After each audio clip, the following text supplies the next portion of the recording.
है यहाँ बैठे प्रत्येक प्रत्येक व्यक्ति के भीतर वह ऐसे निज गुण हैं जो गुणों के द्वारा अपने प्रभुत्व को प्रकट कर सकता है। अपने निज गुणों से मंडित होते हुए भी, निज गुणों को प्राप्त करने के बाद भी अगर हम स्थूल पापों से दूर नहीं हो पाए तो फिर किस बात के श्रावक। स्थूल पापों से दूर होना ही स्वयं के उस गुणों की, स्वयं के शील की रक्षा है। शील का संबंध मात्र कुशील से, ब्रह्मा ब्रह्म से मत जोड़ना। स्वयं के गुणों की, स्वयं के स्वभाव की रक्षा वही शील है। और कितनी कितनी हम रक्षा कर रहे हैं पापों से। एक समय भी शायद मां ऐसा नहीं बीतता जब हम पापों के बारे में सोचते नहीं है। करते नहीं कह रहा हूं, करने के लिए फिर भी विराम मिल सकता है, पर न इधर विराम है न इधर विराम है। हाथों को तो फिर भी विराम है, दुकान फिर भी रात में बंद कर लोगे, पाप फिर भी मां रात में भोजन बंद कर लोगे, पर दिमाग में चल रहा है रात भर, कल ये बनाना है, कल ये बनाना है, सुबह ये बनाएंगे, शाम को ये खाएंगे। खाया कितना? हमारा तो रात्रि भोजन त्याग है, पर दिमाग में तो खिचड़ी पुलाव पक गया, ख्याली पुलाव पक गया राते में। कितना कितना प्रति समय हमारा चिंतन मात्र और मात्र पापों का चल रहा है। सोते सोते भी सोच के सोता है कल इतने बजे दुकान खोलूंगा, इतने बजे बंद करूंगा, इतनी ग्राहकी हो जाने चाहिए, ऐसा होना चाहिए। पाप नहीं है? हाथों से तो मात्र 200, 500, 1000, 50,000 कमाए, पर दिमाग से कितने कमा लिए? लाखों करोड़ों कमा के बैठ गया। पाप मात्र हाथों से कमाए हुए का नहीं लगेगा, मां पाप दिमाग से कमाए हुए का भी लगेगा। जो जो तुमने मन से विचार करते हुए भावों से, चाहे हिंसा, झूठ, चोरी, कुशील, परिग्रह, किसी भी पाप का अगर चिंतन किया है, तो प्रति समय तुम आश्रव को प्राप्त हो रहे हो, क्योंकि मां आश्रव जारी है, एक समय भी नहीं रुकता।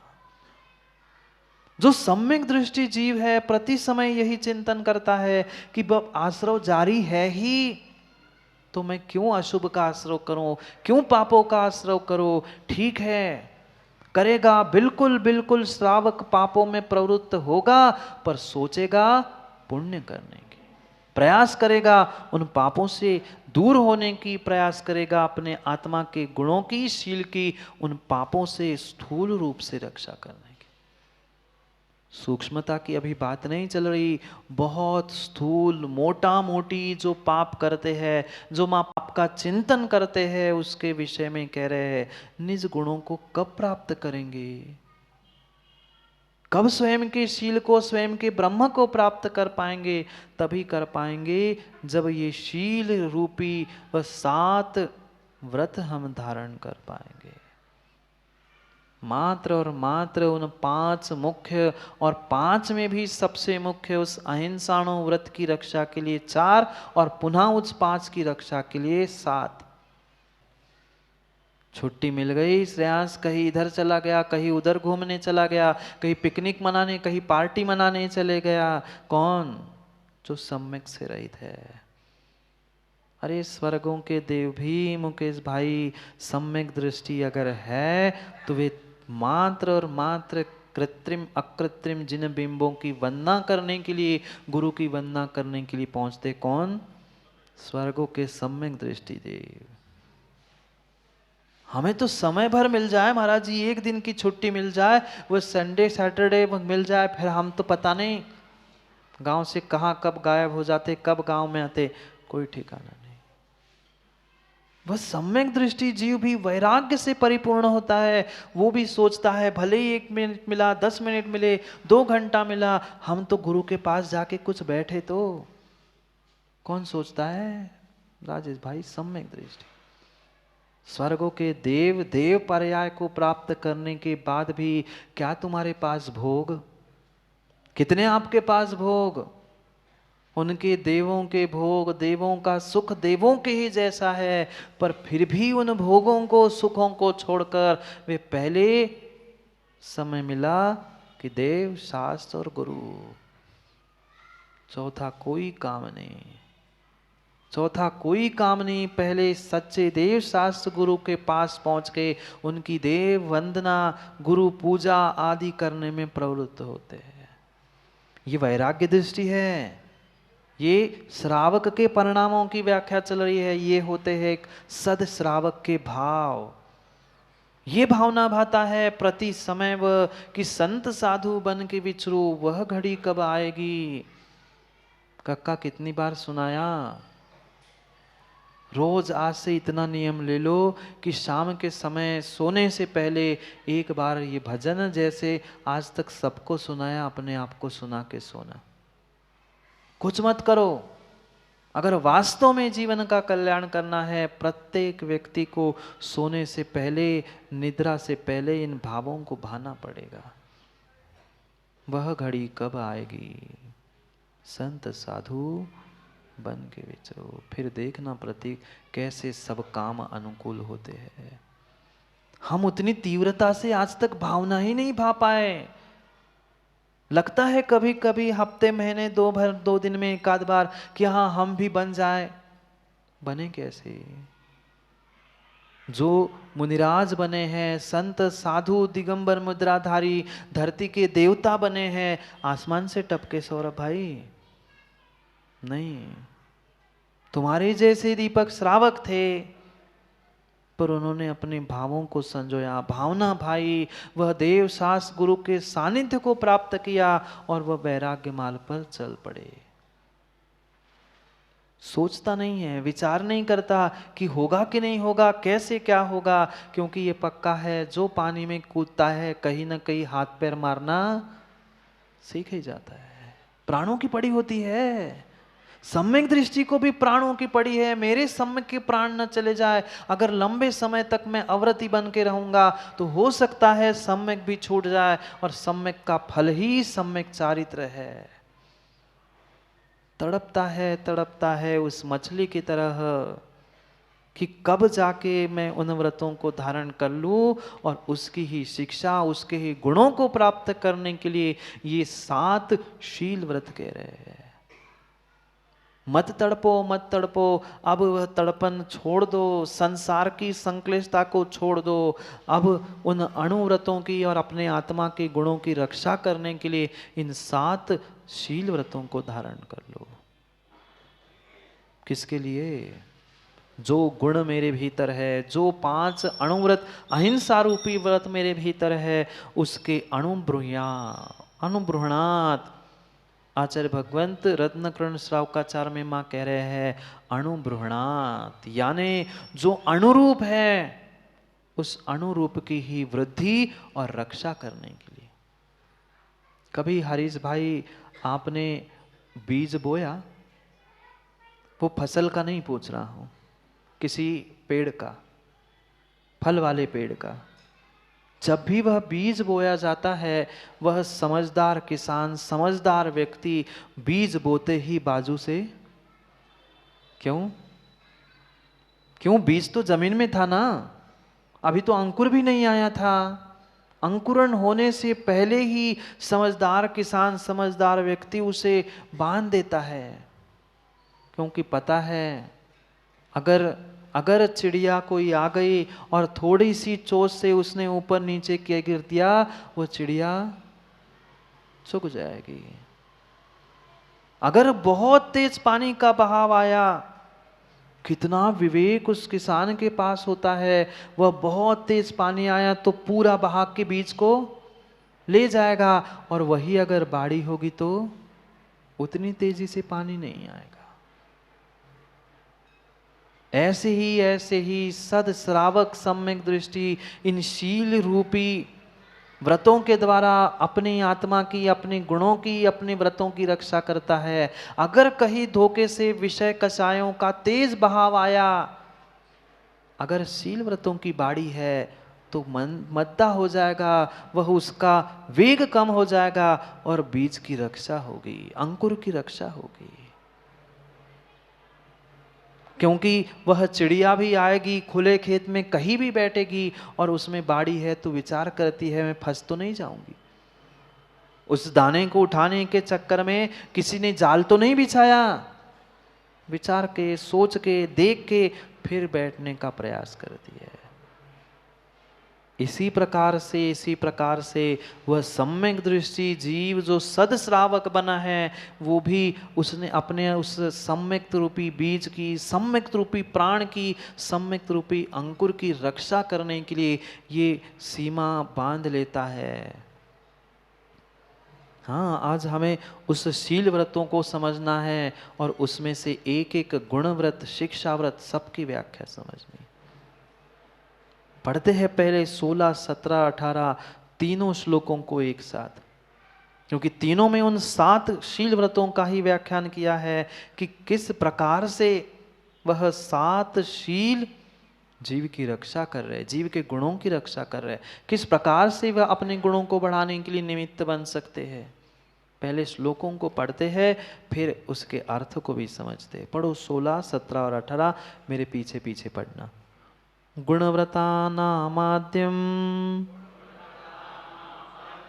स्यादिग्व्रतं तद्वितीयकम् अनर्थदण्डविरति तृतीया प्रणिगद्यते भोगोपभोग संख्यानम शिक्षाव्रतमिदं भवेत्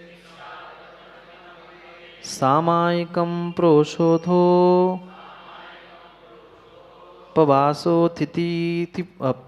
पवासोतिथिषु पूजनम् मारणान्तिक सल्लेख इत्येवं तच्चतुष्टयम् देहिना स्वर्गमोक्षैक साधनं निश्चितक्रमम्। पढ़ो एक साथ।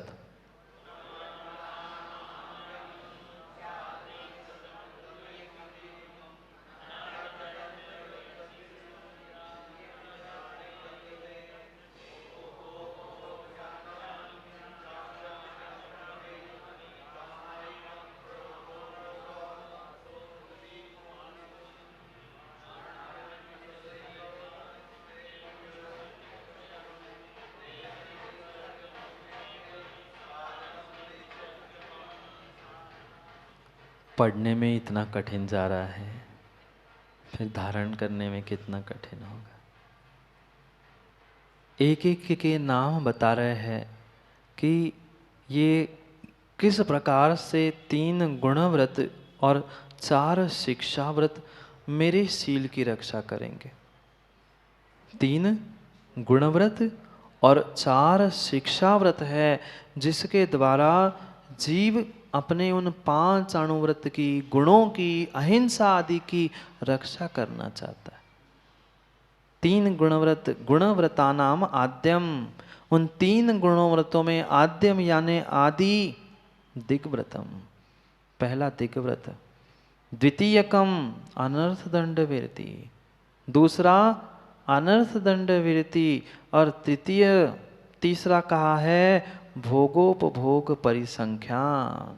ये 3 गुणव्रत है जो हमारे गुणों की वृद्धि करेंगे। जो सम्यक रूपी गुण मेरे भीतर है, श्रद्धा है, आस्था है, उस श्रद्धा आस्था के साथ जो सम्यक्त्वाचरण चारित्र चाहिए, ये है सम्यक्त्वाचरण चारित्र। सम्यक रूपी आचरण ये है, वह 3 गुणों को, कौन से 3 गुण?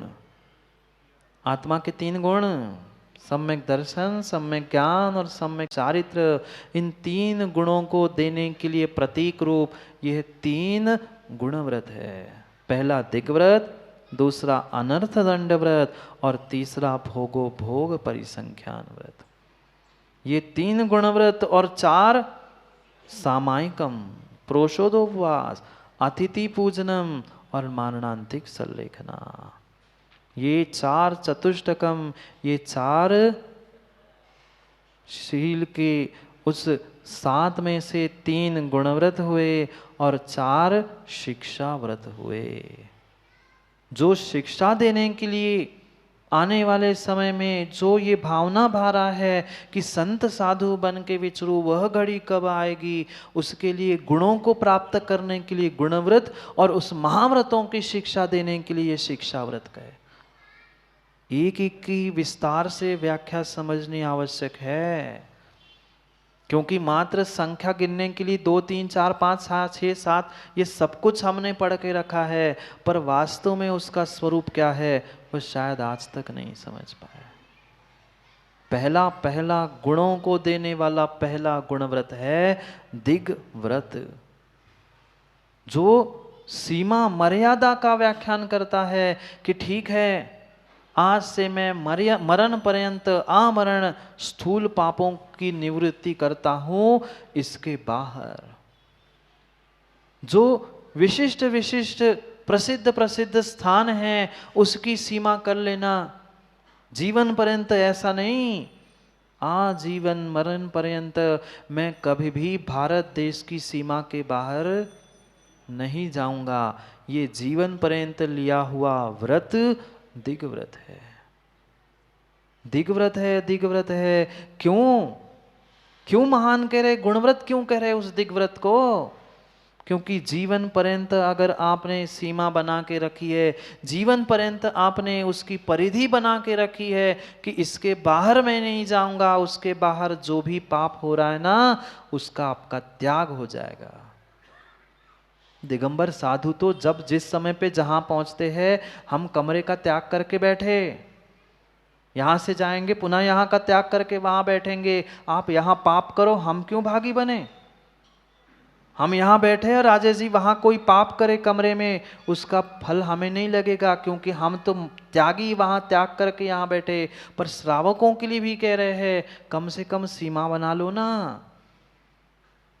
पता है हमें कि इस पर्याय में, क्या मुकेश शास्त्री कहीं बाहर जाओगे? विदेशों की नहीं पूछ रहा हूं, वो तो जाते हो तुम। क्या इस जम्बू द्वीप के बाहर जा सकते हो? पर कोई नियम लेने तैयार है कि इस पर्याय में हम जम्बू द्वीप के बाहर नहीं जाएंगे? नहीं ले पाएगा। जम्बू द्वीप क्या, भरत क्षेत्र के बाहर भी तुम वर्तमान में नहीं जा सकते। ठीक है, भरत क्षेत्र नहीं, जम्बू द्वीप नहीं, 2.5 द्वीप की सीमा कर लो माताओं, इतना ही कर लो। 2.5 द्वीप के बाहर हम मनुष्य बन के नहीं जाएंगे। जा सकता है? नहीं जा सकता। मानुष्योत्तर पर्वत के बाहर मनुष्य जा ही नहीं सकता। कम से कम इतना ही संकल्प कर ले, इतना ही दिग्व्रत ले ले कि 2.5 द्वीप के बाहर हम मनुष्य बन के कभी नहीं जाएंगे, इस पर्याय में नहीं जाएंगे।